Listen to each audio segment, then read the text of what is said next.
இரட்சணியம் என்னும் தலைசீராவையும் தேவ வசனமாகிய ஆவியின் பட்டயத்தையும் எடுத்துக் கொள்ளுங்கள். எந்த சமயத்திலும் சகலவிதமான வேண்டுதலோடும் விண்ணப்பத்தோடும் ஆவியினாலே ஜெபம் பண்ணி அதன் பொருட்டு மிகுந்த மன உறுதியோடும் சகல பரிசுத்தவான்களுக்காகவும் பண்ணும் வேண்டுதலோடும் விழித்துக் கொண்டிருங்கள்.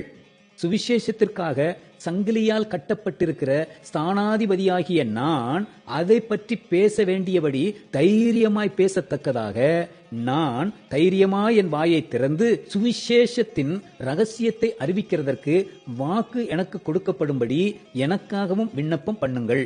அன்றியும் எனக்கடுத்த காரியங்களும் என் சுக செய்திகளும் உங்களுக்கு தெரிய வரும்படிக்கு அவைகளையெல்லாம் நமக்கு பிரியமான சகோதரனும் கர்த்தருக்குள் உண்மையுள்ள ஊழியக்காரனுமாயிருக்கிற தீகிக்கு உங்களுக்கு அறிவிப்பான்.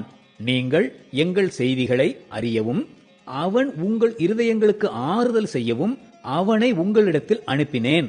பிதாவாகிய தேவனாலும் கர்த்தராகிய இயேசு கிறிஸ்துவினாலும் சகோதரருக்கு சமாதானமும் விசுவாசத்தோடு கூடிய அன்பும் உண்டாவதாக. நம்முடைய கர்த்தராகிய இயேசு கிறிஸ்துவினிடத்தில் அழியாத அன்புடனே அன்பு கூறுகிற யாவரோடும் கிருபை உண்டாகி இருப்பதாக.